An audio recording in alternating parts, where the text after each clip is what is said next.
Hola a todos, ¿cómo están? Mi nombre es Lesma, espero se encuentren muy bien. Yo como siempre muy contenta de poder estar un día más aquí con ustedes, muy agradecida de que me estén viendo donde quiera que se encuentren. El día de hoy tenemos un caso sucedido en México, el de Roxana Ruiz Santiago. Acompáñenme a ver todos los detalles.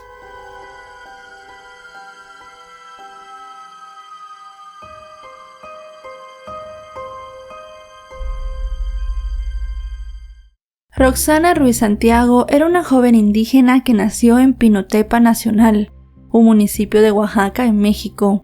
Con apenas 15 años se mudó a Nezahualcóyotl, en el Estado de México, en busca de un mejor futuro.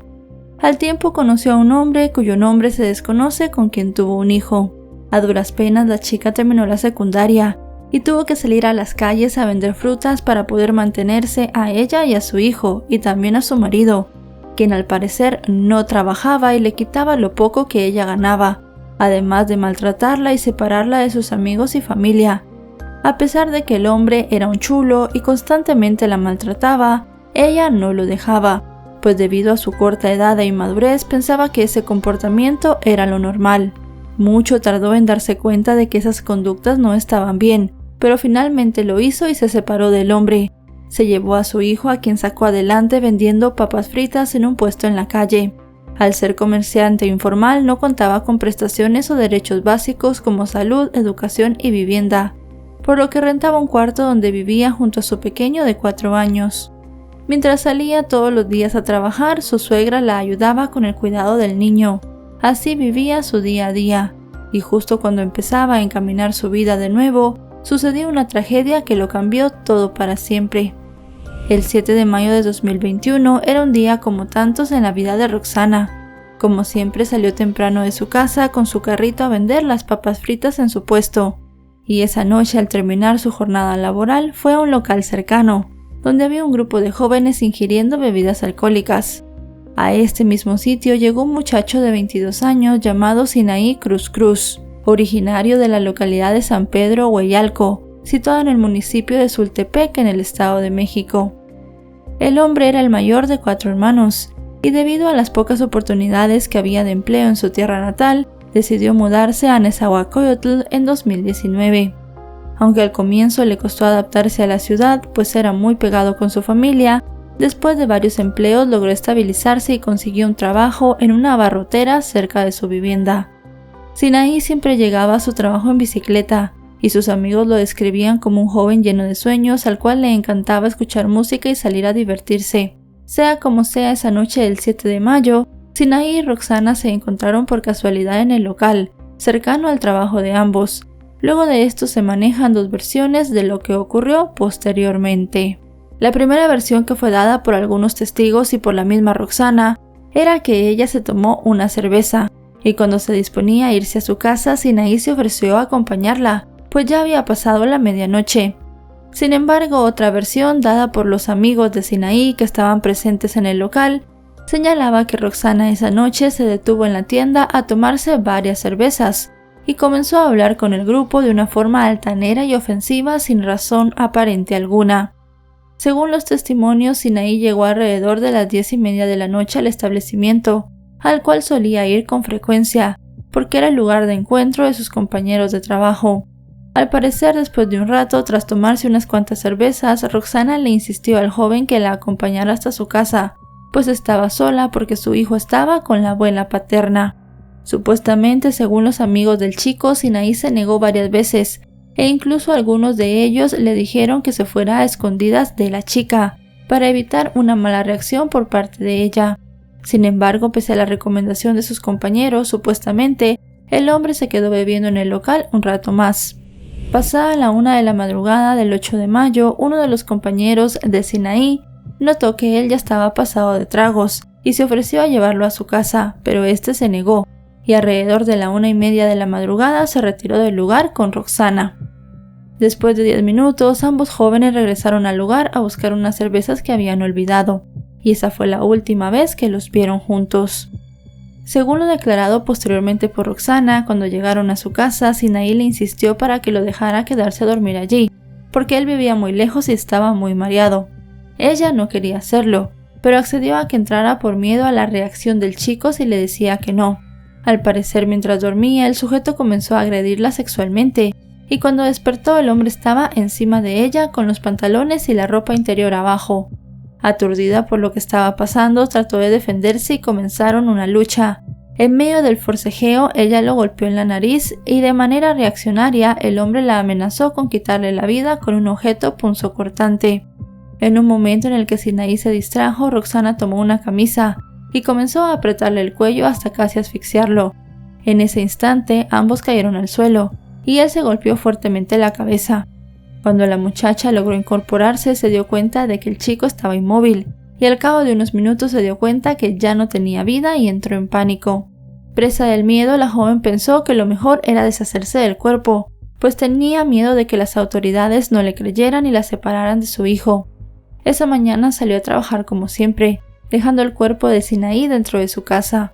Mientras tanto, la familia del hombre comenzó a buscarlo, porque les extrañó que no llegara a dormir, pues no se acostumbraba a ausentarse sin avisar. Sus compañeros de trabajo les dijeron a sus allegados que la última vez que lo vieron fue cuando se fue con la joven que vendía papas fritas. Uno de los amigos le preguntó directamente a Roxana por Sinaí, pero ella le respondió que se había ido luego de dejarla en su casa. La familia del joven siguió buscándolo por todas partes, pero no lograban encontrarlo. Aunque reportaron su desaparición, las autoridades no levantaron la denuncia, pues aún no habían transcurrido las 24 horas requeridas. Mientras tanto, Roxana pensaba en la manera de deshacerse del cuerpo. Tras terminar de trabajar, se fue a su casa y lo cortó. Las partes las metió en bolsas plásticas negras y las arrastró hacia la calle.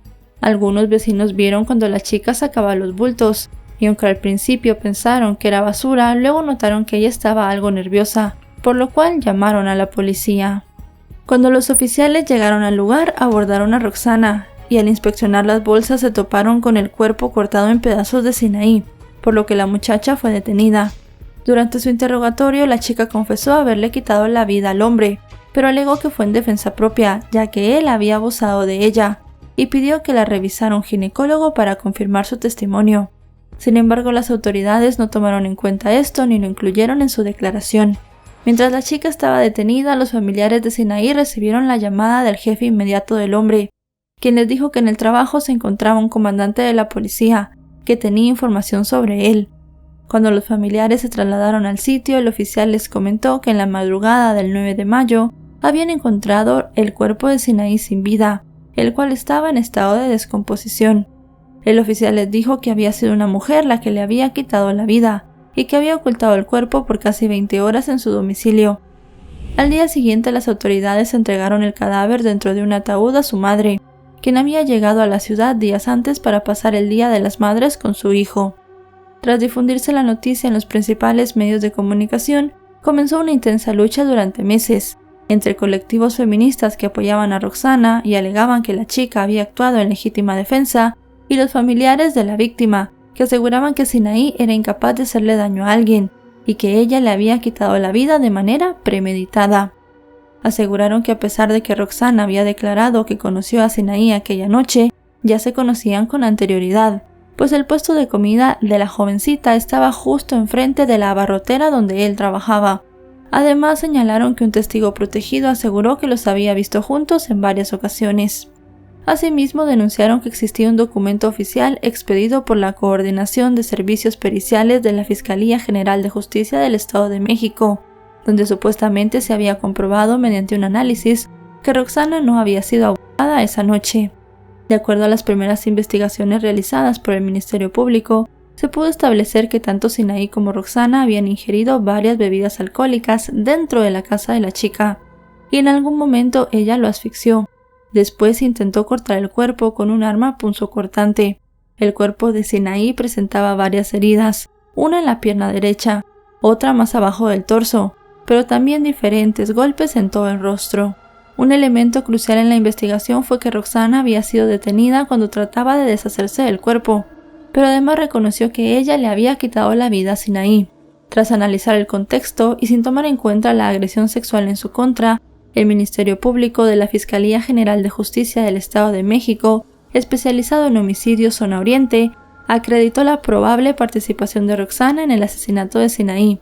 Tras encontrar suficientes elementos probatorios, un juez de control dictó medida de prisión preventiva por 9 meses en contra de Roxana, por el delito de homicidio simple con abuso de defensa, y fue trasladada al centro penitenciario y de reinserción social Neza Bordo. Cuando la madre de Roxana, Ana Ruiz, se enteró de que estaba en prisión preventiva, contactó al colectivo Nos Queremos Vivas Neza, y diversas activistas de esta organización se manifestaron a las afueras del penal para exigir la libertad de la joven, alegando que había actuado en legítima defensa, tras quitarle la vida al hombre que presuntamente la había golpeado y había abusado sexualmente de ella. Entre los reclamos de los colectivos feministas estaban que la Fiscalía no tomó en cuenta la perspectiva de género, hubo fallas en la investigación y no se apegaron al debido proceso.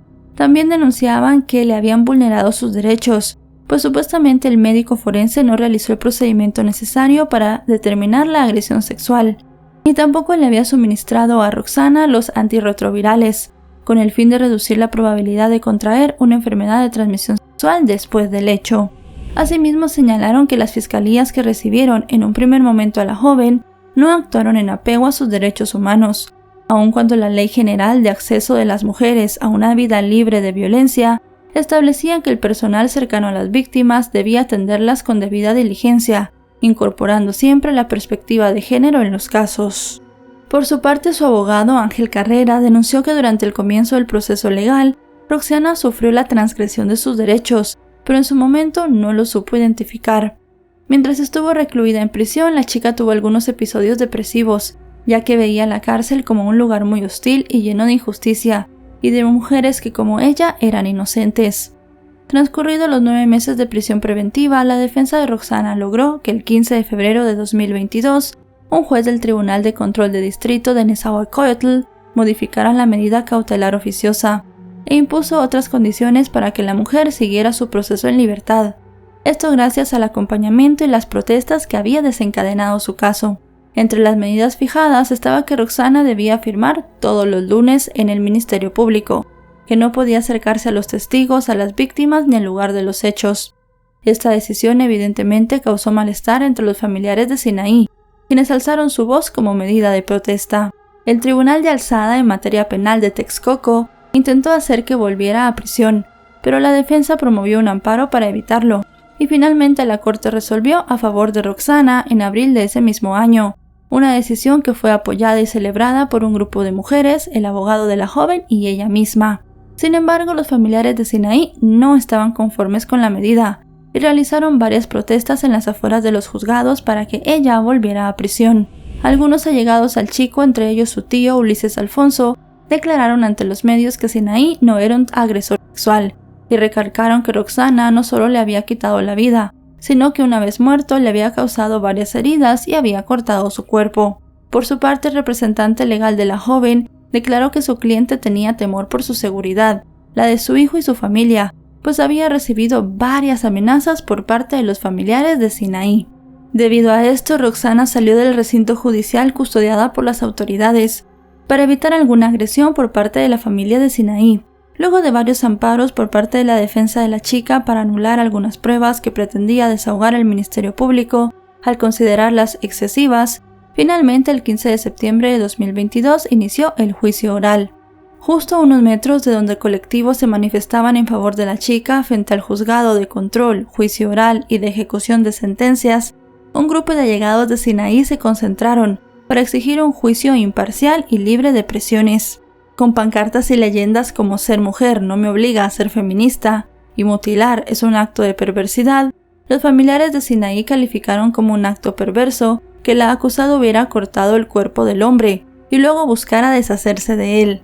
Advirtieron que cuando le quitó la vida al chico, supuestamente él estaba dormido, y pese a saber que ya había fallecido, lo cercenó, por lo que consideraron que no se trataba de un homicidio simple, pues había existido mucha violencia de su parte. Mientras a las afueras de los tribunales se desarrollaban estas acciones de protestas de ambos bandos, durante la audiencia el Ministerio Público desahogaba las primeras pruebas en contra de Roxana. El médico legista que había realizado los exámenes forenses al cuerpo de Sinaí compareció ante el juez, así como el perito criminalista que acudió al sitio del hallazgo para describir lo que encontró.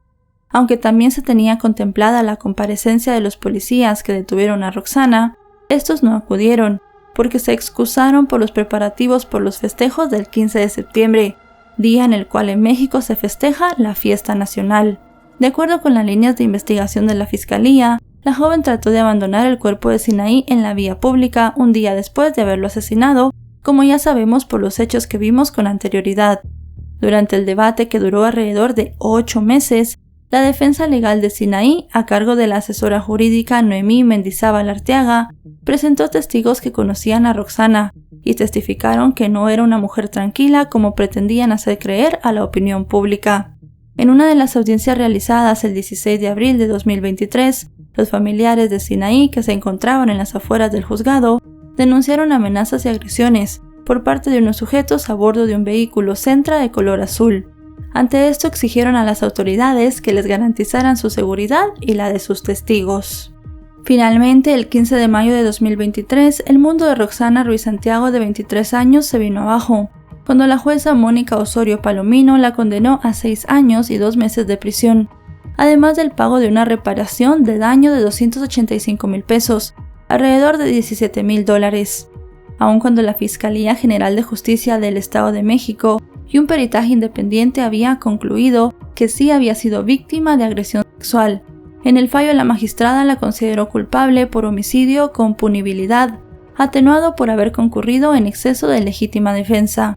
El Poder Judicial del Estado de México consideró que un golpe que la joven le dio a su agresor era suficiente para contener la agresión, que terminó cuando ella lo había neutralizado, pero se agravó la culpabilidad cuando pretendió cortarlo y colocarlo en bolsas y salir a la calle con el cuerpo.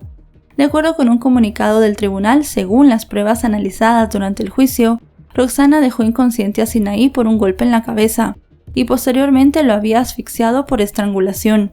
Conforme a lo dicho, después de los hechos, según las autoridades locales, ella permaneció con el cuerpo por lo menos 20 horas. Le realizó varias heridas post-mortem, entre ellas heridas de 4 a 32 centímetros, y luego, como ya hemos dicho en varias ocasiones, lo cortó. La sentencia no solo dejó devastada a la chica, quien expresó su dolor frente a los medios, sino que generó ira e indignación de la sociedad mexicana y de los diversos colectivos feministas y de derechos humanos que realizaron protestas en redes sociales y tomaron las calles de la Ciudad de México para exigir la liberación de Roxana. Representantes del colectivo Nos Queremos Vivas Nesa, quienes acompañaron a Roxana durante todo el proceso, emitieron un boletín informativo en el cual condenaron el actuar de las autoridades, pese a que en 2019 se había publicado una recomendación de legítima defensa y violencia contra las mujeres, por parte del Comité de Expertas del Mecanismo de Seguimiento de la Conversión de Belém do Pará, en el cual se evidenció la desprotección del Estado hacia las sobrevivientes de violencia, quienes en muchos de los casos terminaban en prisión por defenderse. Aclararon que México, al formar parte de los países firmantes de la Convención, fue exhortado en dicha recomendación a aplicar la perspectiva de género en los procesos de juzgamiento donde las mujeres víctimas de violencia eran acusadas de quitarle la vida o lesionar a sus agresores en legítima defensa de sus derechos o de terceros. Además, advirtieron que las víctimas de violencia de género no podían ser medidas con los mismos estándares tradicionalmente utilizados para la legítima defensa en otro tipo de casos. La condena causó tal revuelo que hasta el presidente mexicano Andrés Manuel López Obrador se dispuso a valorar la opción del indulto, lo cual fue rechazado por Roxana, quien agradeció al mandatario su gesto, pero señaló que esa no era la salida para ella, pues el indulto era concedido tras el perdón de un delito, pero seguía sin reconocerse que ella había sido víctima. Pocos días después, el titular de la Fiscalía del Estado de México, José Luis Cervantes Martínez, decidió abandonar el caso y se llamó a una audiencia el 21 de mayo. Sin embargo, la asesoría jurídica de la contraparte no se presentó a los juzgados, por lo que la audiencia fue pospuesta para el día 23, cuando finalmente Roxana fue absuelta del delito en el cual se le acusaba por haber defendido su vida. Según un comunicado de prensa emitido por el Ministerio Público, se llegó a la determinación que la conducta realizada por Roxana durante los hechos que se le imputaron estaba exenta de responsabilidad penal, toda vez que la Fiscalía considerara que ella actuó en legítima defensa. Tras el pronunciamiento de la acusación, la jueza que había emitido su sentencia ordenó el sobreseimiento del caso. Roxana salió de los juzgados con una sonrisa, porque sintió que por fin se había hecho justicia. Sin embargo, los cercanos a Sinaí no creían lo mismo, y tomaron las calles para pedir que la mujer fuera castigada de nuevo con cárcel. Bajo las consignas de libertad para que vuelva a asesinar, y no es una heroína, es una asesina, los inconformes exigieron al Poder Judicial mantener una sentencia en contra de quien había privado de la vida a Sinaí. Los familiares también exhibieron fotografías del cuerpo del joven, donde se observaban las lesiones que Roxana le hizo.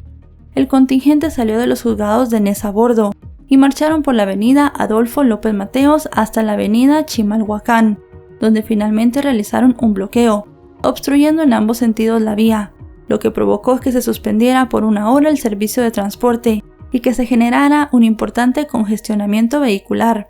Cerca de las 7 de la noche los manifestantes se retiraron, pero advirtieron que interpondrían un recurso de apelación ante la sala para revocar la sentencia absolutoria. Tras la absolución, Roxana exigió protección ante las autoridades, debido a las amenazas recibidas por parte de los allegados de Sinaí.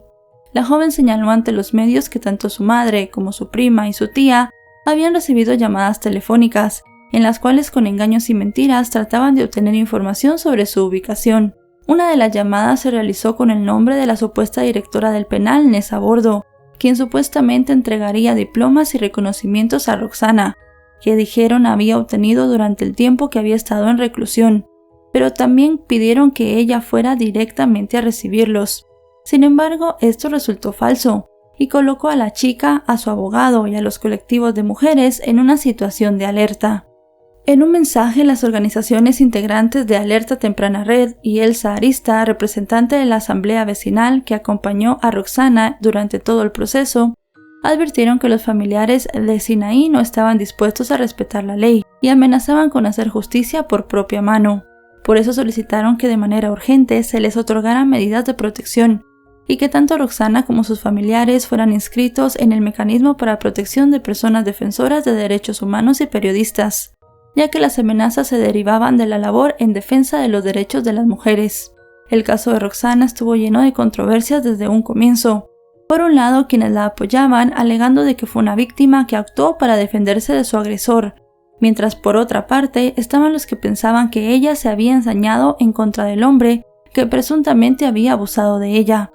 Lo cierto es que si era culpable o no, la justicia la absolvió de todos los cargos, y actualmente trata de dejar atrás 2 largos años que fueron agotadores y estresantes para ella. Ahora mira al futuro con optimismo al lado de su único hijo. Y bueno, chicos y chicas, hasta aquí el video de hoy. Un caso, como dijimos al final, que estuvo lleno de controversias, un caso que dividió a la opinión pública, un caso que trajo muchas formas diferentes de pensar, que seguramente se verán también reflejadas en los comentarios. Siempre pueden debatir, pueden hablar en los comentarios entre ustedes, pero traten de respetarse los unos a los otros, eso es lo único que les puedo pedir en esta ocasión. Al final, Roxana, si bien fue abusada por Sinaí, no perdió la vida, ella se defendió de su agresor, como se ve en la sentencia, y ahora está tratando de rehacer su vida. Para los familiares de Sinaí esto no fue así. Roxana le quitó la vida supuestamente de una manera terrible para ellos. Así que al final ellos siguen buscando justicia, esperemos no lo hagan por su propia mano, y si quieren seguir agotando recursos legales lo pueden seguir haciendo, pero hasta el día de hoy Roxana está absuelta, ella es una mujer que fue declarada víctima y que simplemente se defendió de su abusador y le quitó la vida. Si este video les ha parecido informativo, recuerden dejarle un me gusta, recuerden suscribirse si no lo están. Actualizo 3 o 4 veces por semana y si están suscritos les llegará una notificación cada vez que yo suba un video. También pueden seguir en mis redes sociales, aparezco en Facebook, Twitter e Instagram como LesmaVR y subo este mismo tipo de contenido todos los días. Ahora sí, nos vemos hasta otro caso. Adiós.